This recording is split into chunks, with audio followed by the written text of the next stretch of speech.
Hello students, क्या आपको पता है गॉस एलिमिनेशन मेथड क्या होती है? चलिए समझते हैं। Gauss elimination method system of linear equation को सॉल्व करने की एक मेथड होती है। सिस्टम ऑफ लीनियर इक्वेशंस में हमारे पास में दो टाइप्स होते हैं, एक होता है नॉन होमोजेनियस और एक होता है होमोजेनियस। तो दोनों ही मेथड को सॉल्व करने के लिए हम इस मेथड का यूज करते हैं। जब हमारे पास non homogeneous system linear equations होता है, उसका जनरल फॉर्म होता है ax = b। इसमें a होता है हमारे पास में कोएफिशिएंट मैट्रिक्स, x होता है हमारे पास में column matrix of the variables और b होता है हमारे पास में column matrix of the constants. अब इसको सॉल्व करने की क्या स्टेप्स होती है, चलिए वो देखते हैं।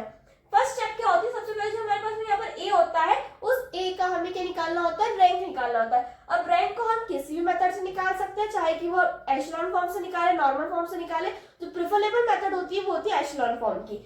उसके बाद सेकंड स्टेप है, उसमें हम क्या करते हैं? a b की रैंक को फाइंड करते हैं इस तरह से। अब इनकी जो रैंक आती है उन दोनों की रैंक को हम कंपेयर करेंगे, या तो उनकी रैंक दोनों ही बराबर होंगी या बराबर नहीं होंगी। तो अगर रैंक हमारे पास दोनों इक्वल होती है तो हमारे पास जो सॉल्यूशन है वो क्या है?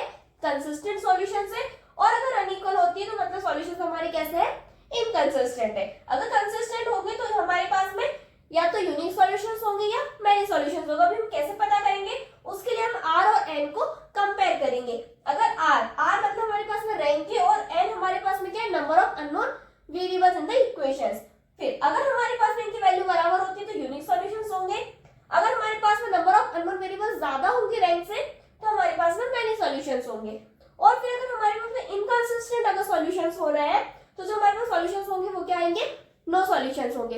ये बात होती है हमारे पास में non homogeneous system of linear equations की। अगर हमारे पास में homogeneous system of linear equations होते हैं, मतलब b की जगह पर क्या हो? 0 होता है, हम क्या करते हैं?